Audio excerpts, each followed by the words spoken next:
Kulima kusobola okusala iye, okulunda kusobola okusala iye, kusobola okubanga kukusala singa oba tofunye magezi eri abantu abagalina n'okwekwata ku bantu nga ebintu byabwe byakujingirira bujingirizi. Omulabi waffe omulungi akakwebaza gwa subscribinga ku channel yaffe eya Farm Business Uganda, logo ya kitooke na mutwe gwa nte, aba subscribing era abalayikinga nja kubanga mbebazaako ku bugazi obwensi eno. Mwebale kubanga mu subscribinga ate era mwebale kubanga mulayikinga, mwebale kubanga mutegeeza nti wali omukulu gwa Farm Business Uganda, logo ya kitooke na mutwe gwa nte, mwaba subscribinga namwe abalayikinga nja kubanga mbebaza.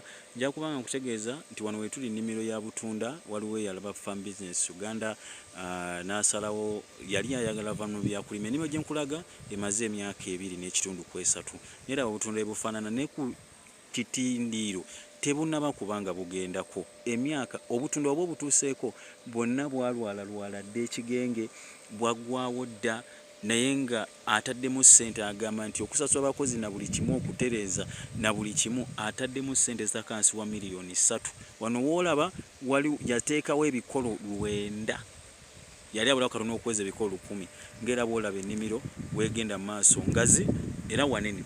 Naye nja kutegeeza ndikwogera n'abantu ng'oli eyo oyita ku vidiyo ez'okulima obanga Katonda akuyambye n'ogwikiriza eno vidiyo n'ogigwako, naye nga okulima wali okukooya oba okulunda ng'ogamba bampa amagezi mafu oba kambiveeko nodda oluusi mwadiweya nodda mu kukanika, ate nga birungi kyandibadde kirungi nga sente zojja mu kukanika oziteeka mu nnimiro. Ndikulaga faamu butunda naye ng'ate ngenda kulaga amaziga we gali wa.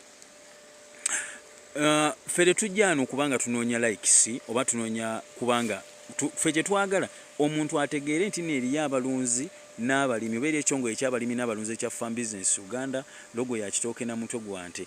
Kati omuntu oyo bwali watulaba n'ajja ne tumuwa amagezi oba n'atweyambisa nzikiriza batagenda kuddamu kukaaba emyaka 2 n'ekitundu ng'otadde miliyoni 3 naye nga toliziraba akagamba nti bwe mbanga alaga yakano obutunda obwo bwolaba obwokongolako ndowooza bw'aba anoze ennyano ga kilo naye nga yatuuse nga ayagala nakubijjawo ng'awulira yeekyaye era weetuukidde ku faamu nga n'abakozi adde baliko abasooka yabagoba n'abaddako n'abagoba. Ndowooza oli kubanga okyetegereza.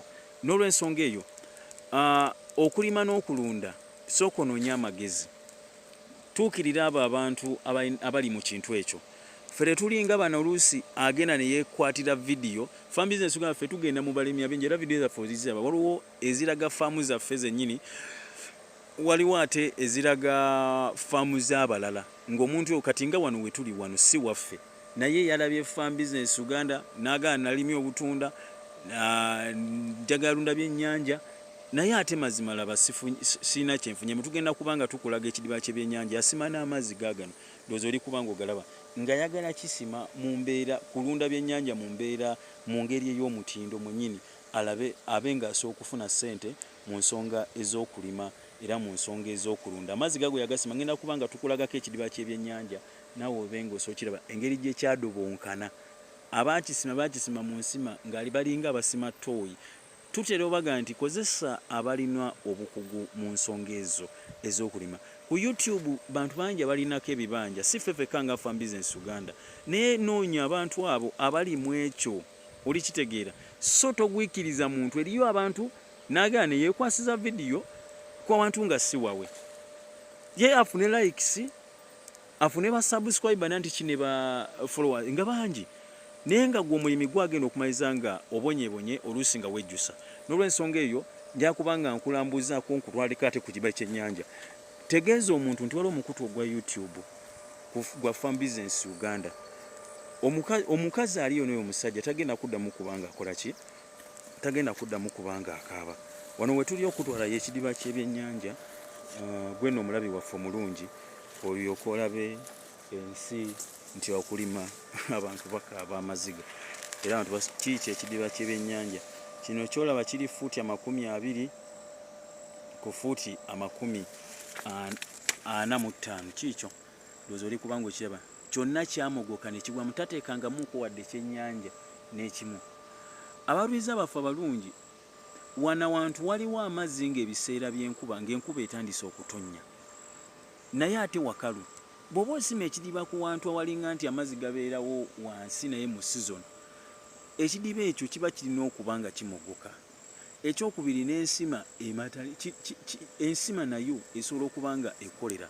Kati weetegereza olabe nti kikyo kyamusomogose era ffe abagenda okuba nga tumuyamba okuba nga atuukiriza. Gano amazzi gazzeemu lwa nkuba gaali gakalira bw'atugambye tegaliimu. Lwaki? Ensima gye baakisimamu beyeekwatako tebamuteekerateekera kumulaga nti mazima kino kyoyingiddemu oliyaga kyoyingiddemu kiringa kiyungu ogenze kufumba okulima n'okulunda nti kyoyingiddemu olina okuba nga okitegeeza. N'olw'ensonga eyo gwe omulabi waffe omulungi okulima n'okulunda leka kuleme okukozesa loosi nga weegatta ku bantu abatamanyi kye bakola. Noonya amagezi, yiya amagezi. Tukulaga ndowooza olaba ekitanda kamera yaffe nga bw'eri okuba nga ekulaga oli kuba nga okiraba waggulu waakyo ndowooza oli kuba nga okiraba oli kiraba mu mbeera efaana bw'etyo. Noonya okulima, noonya amagezi.